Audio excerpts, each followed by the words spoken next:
Tech Sergeant Joseph Mack William McKinley Jr., United States Army, World War II. Folks, the greatest generation. I'm telling you what, these stories, I just listened to Joe's story again. I interviewed him 22 years ago in Sun City, Arizona. It was March the 28th, 2003. I was there interviewing other veterans in the Sun City area. One of my first trips to Arizona where I started my work, so almost a quarter of a century ago. We just lost Joe in 2019 at the age of 97, so he lived quite a bit longer after my interview. He's from Alamogordo, New Mexico. I think one of my only New Mexico veterans. He went into the military in 1942, was trained to be an X-ray technician, ended up a combat medic in the thick of it on D-Day on Omaha Beach, June 6, 1944. If you ever seen Saving Private Ryan, Steven Spielberg depicted the landing. I got the real stories, folks. As a medic, he saw it all, folks, and I know he held back a little bit, but he talks about some pretty amazing things that he did. The interview's not real long. When I started my work, the interviews weren't that long. Now they're about an hour long. I was putting together my first film on D-Day and my second film, and then Iwo Jima, and then Korea, Vietnam. So I was interviewing veterans to be in documentaries. I never thought I would ever share their entire interview. So it could be very raw. I mean, who knows what could happen during an interview. But that was the reasoning behind that. I wanted bits and pieces of the story to put together a big story. So out of 60 veterans, I had to edit it down to 60 minutes. 59 hours you didn't get to see, but now you're getting to see it. But God bless Joe and Betty McKinley. I think we had a president, William McKinley, didn't we? Well, his name is William McKinley, Joseph William McKinley. Tech Sergeant, like I said, Army medic. He was with the 104th Medical Group in World War II, he was an L Company on D-Day, 3rd Battalion, part of the 116th Regiment. If you know your history, you know that was an infamous regiment of the 29th Infantry Division who landed at Omaha Beach. These were the first waves in. Joe went in with other medics that morning, first waves to go in, and you can imagine what he saw and what he had to do, what he experienced. So God bless Joe and his memory. Two-time recipient of the Purple Heart and Bronze Star. Went on to be a high school teacher after the war and a college professor for 18 years at New Mexico State University. So that was in Alamogordo. He died in Truth or Consequences, New Mexico, and is buried at the Santa Fe National Cemetery. So what a life lived. Just a great man. I want to thank Sean Johnson. Sean is one of my supporters.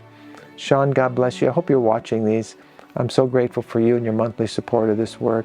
Without that, I couldn't be doing everything I'm doing. So you're helping me, allowing me to continue to bring these stories, and I like sharing the World War stories.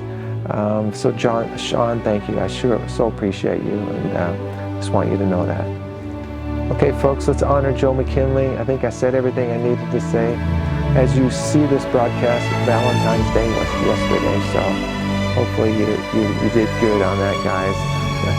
With your darling sweethearts, right? Okay, folks, that's it for now. I want you to subscribe to this channel if you haven't. Share these videos. Let's keep it going. Let's keep the radio station going. I'm not sure it's going to keep going. I'm hoping it is. There's a budget there that I need to meet, but the radio station is such a great compliment to this YouTube channel. And as we go forth into the future, I'll keep bringing you stories. And I hope to do some more interviews this year. I'm semi-retired, but I want to get back out there and do some more Vietnam interviews, and trying to write my book also, my memoir. So I might say a prayer for that to come to pass. That's it for now. Thank you again. God bless you, and I'll talk to you in my next broadcast. Let's honor Joseph William McKinley.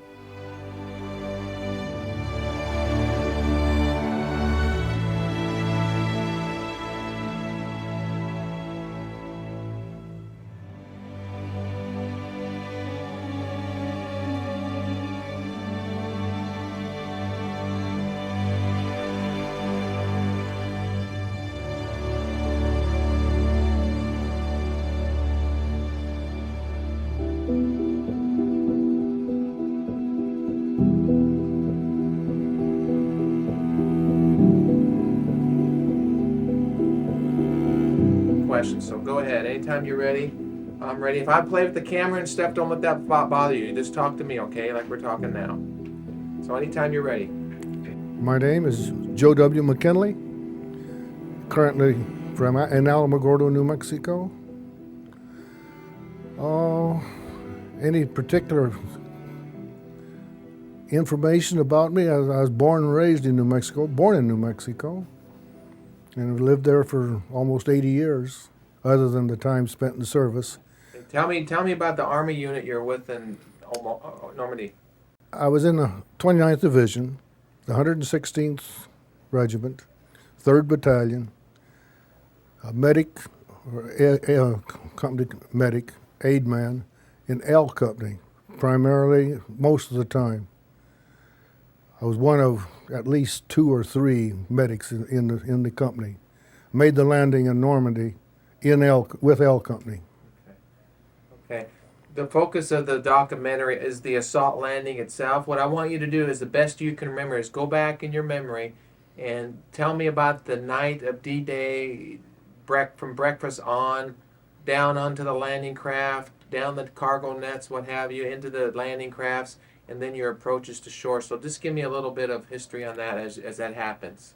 It all started probably 30 days prior to the landing in terms of being confined in a staging area right off the channel, and then we were loaded on the ships. I stayed with the company all the time as a medic. We started out the first day on the 5th, left the harbor, and then turned around and came back on account of the storm that was on. Then the morning of the night of the 5th, sometime during the night, we took off, and before daylight, we were in a somewhat, I suppose you'd call it a sea staging area in the channel off the coast. And about 3 o'clock that morning, the whole company was aroused, gotten up, loaded up their gear. I can't remember eating anything that morning. We might have probably had a breakfast, but I don't remember any of it. Then we loaded off of the troop carrier, the Carroll, onto the little, at least we did, what they call LCVPs, Landing Craft Vehicle Personnel. There were 36 of us in each one of them. They were put together as assault teams. There were infantrymen and various mortar weapons people in each one of the little crafts. They were assault teams. It was just after dark, after the daylight, about daylight. It was before that because it was still pretty dark. They loaded us off for the big ship onto the little LCVPs on those nets. And of course, everybody had all their equipment on. We were wearing, the infantrymen, and I even had it issued to me, a special vest, assault vest, with many pockets, and had a gas mask that was right under our chin, a little fellow. And all of the equipment that we had, and I had to climb down the nets, and the sea was mean that morning, huge waves, and the little boats, the crafts, the landing crafts, were bouncing up like corks, and it was a real chore to synchronize your movement into the little boat off of the net. In fact, one fellow fell and broke his back as we were going down, and they had to hoist him out. You'd get down so far and finally just jump because you couldn't get onto the boat any other way. Well, we all did get into it, and I was in the very back corner right in front of the coxswain. And they took off as a group, and we started ashore. Of course, you couldn't hardly see it. There was some bombardment going on at the time, but we'd go a ways and then they'd rendezvous. We went across in front of the American battleship Texas. And of course, the way the ocean was rough, the channel was. The Texas fired a broadside right over the top of us, and it just flattened the water out and shot us across the water for several hundred yards. We thought we were swamped for sure. And of course, There was a lot of water coming in, and the Navy, bless their pointed heads, issued each of us 2 paper bags to throw up in. Well, about the first time you tried it, it filled up with seawater, and that was the end of that. Anyhow, nobody worried about that. But they started getting sick. And I guess I wasn't seasick until somebody got sick on me, and then I just got sick on him. That was about the way it was. And then we'd go in a little more and then rendezvous. I remember just as we could see the shore, it was just daylight, the rocket ships came in. They were some kind of large landing craft, I suppose, that had been fixed with hundreds of rockets in racks on them. And they were on each side of us, and they were fired right towards the beach. These rocket ships were. And then we were rendezvoused again. And then finally, the order came, according to the coxswain. I could hear him talking to somebody, and he said to go down the beach and move down the beach a ways because there was some problem up above. So it moved laterally. Then we made the last run in. And everybody said, all right, down, we're going in. And, of course, we peek over the edge of the ship, tried to. And then we were maybe 100 yards, 200 yards off the shore, started receiving fire. And we were getting shot at.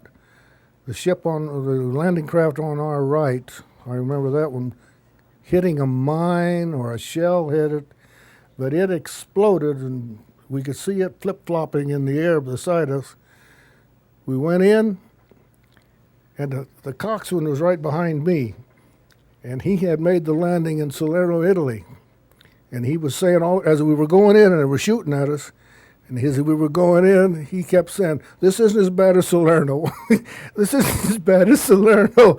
But anyway, he got us up, well, maybe as far into that house over there, 100 yards from the edge of the water. He was dodging, there was all kinds of barricades out in the beach.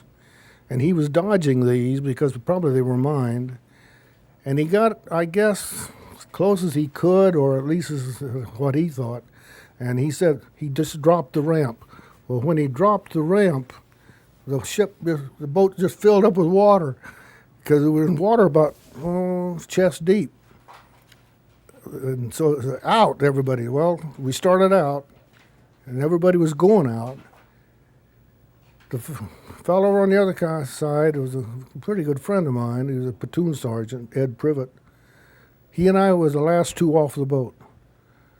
Just as we started out, there was a fellow fell, and we grabbed him.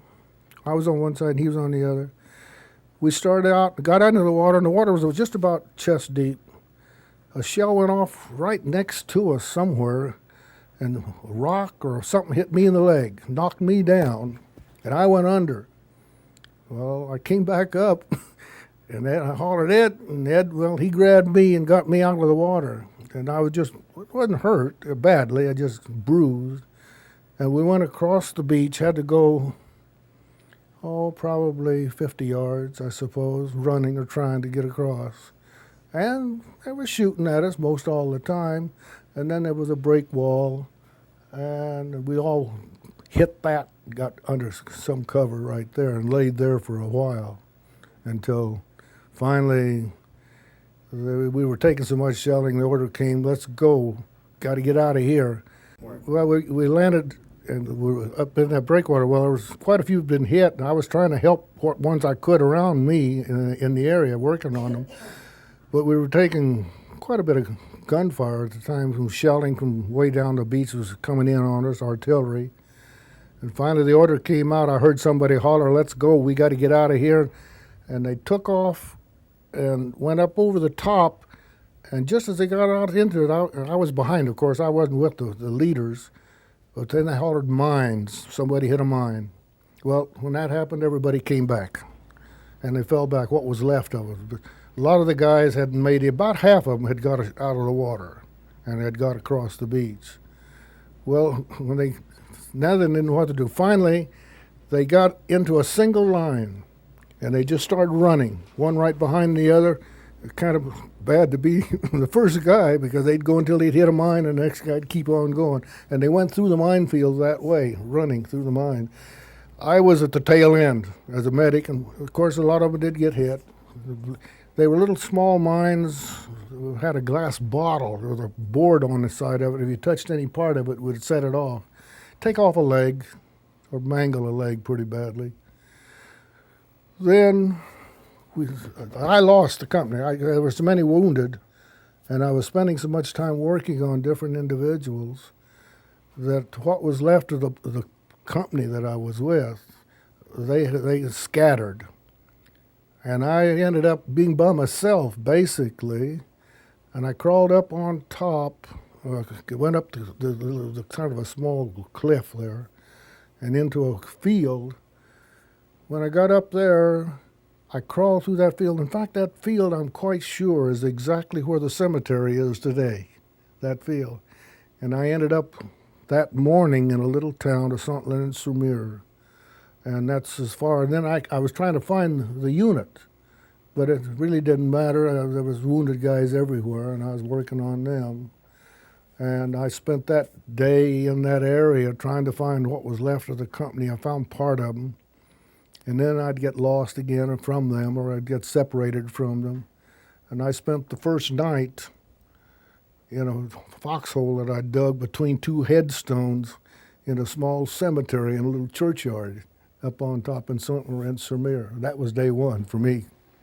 Tell me about now, just approximately what time you went in that morning. Oh, if I didn't have I had a watch, but I don't One remember. of the first waves that Yeah, went in. well, probably so. In that area, we were probably one of the first waves.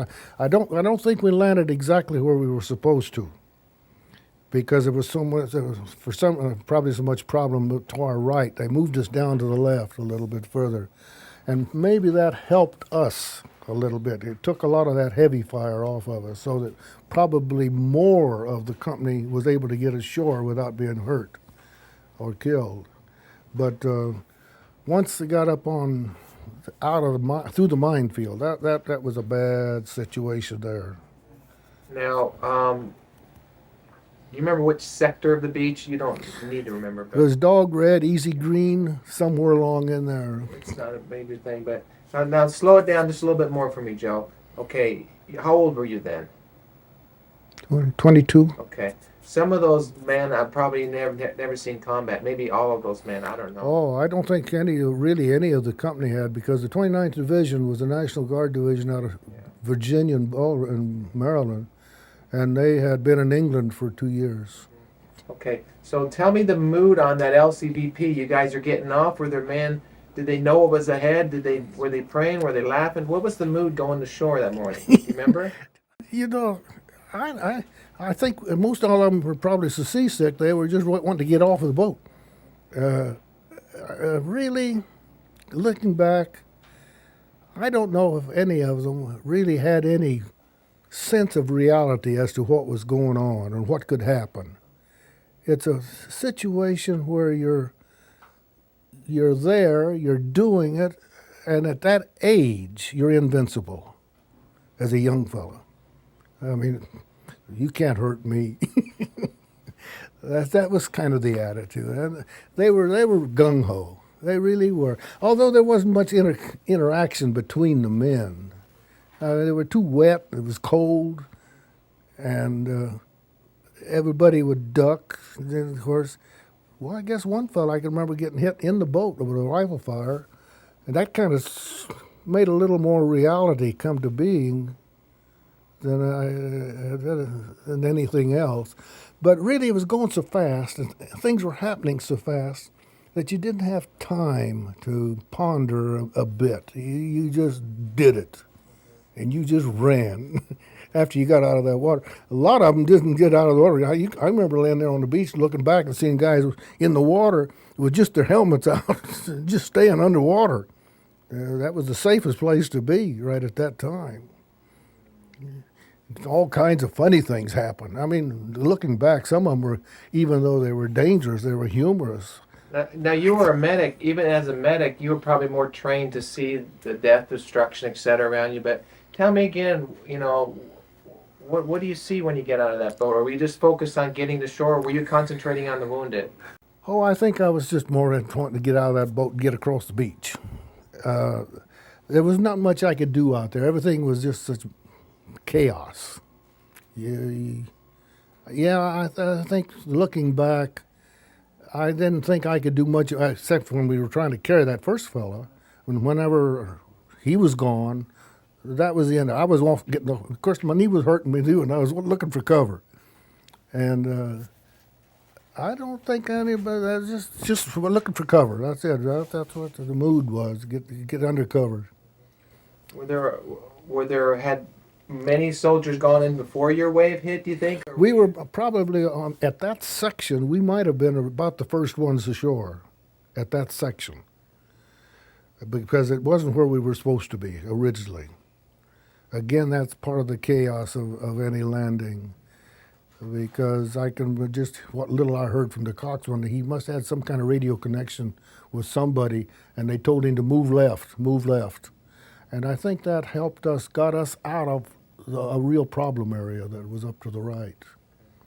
So in that respect, maybe that helped. Was it anything like the movie Private Ryan, that landing? The first part of that movie? Was it, or is it worse than that? I think the movie is a little more graphic, probably. Little, there are funny things happen. Looking back, I don't remember a lot of dissension or anything like that. Of course, wounded fellows, hurting guys. There were a lot of they were hurting. I'd work on them, and What kind of things would you do? Did you have plasma with you? What were you doing? no, all I had was first aid. All I could do was try and stop blood or something like that, or bandage, wrap things up. That's about all that you could do under those conditions at the time. Drag them around, pull them around, get them under cover. If they were hurt, they couldn't move or something like that. That's about all I could do at the time. And, you know, it's an interesting thing. I'm sure a lot of things happened that I don't remember. And you just block them out. You just won't think about them. I can remember about I don't know who, I came onto a fellow there when I was going through the minefield myself, and I had a leg blown off, and I cut the other one, and the other one I had to cut off with a pair of scissors. I mean, that was one of the major things that I encountered as far as medical assistance is concerned. Most of it, I probably did a lot of things I don't remember. I just don't recall how, because I had, I think, more concern being a medic in a rifle company. The rifle company is made up of squads, and there are groups. I was not a member of a group, except of a large group, and it was difficult for a medic to stay with the organization. Somebody gets hurt, you stop and work on them, and the company goes off and leaves you, and there you are. You're by yourself. And so it's a lot of self-preservation a lot of times as far as an individual as the medic was. The medic had a problem in that respect. I didn't find the company or what was left of it until the next day. Let me ask you a question. I asked Galen and all the people a question. Just think about this before you answer, though. And this is the last question I'm going to ask you. Looking back on World War II and today's generation and the freedoms that we have today as Americans, what would be your message to the younger generation today regarding the freedom, the liberties that we have here, and just the sacrifices that were made in World War II? What would you say to a young kid today, or a young generation of kids, as far as the freedoms we have? Be happy that you're living here where you can say basically what you think. Not always. There's always restrictions in any society. But generally speaking, in this country, we have freedoms that most people in the world don't know what it's like at all. They wouldn't know how to handle it even.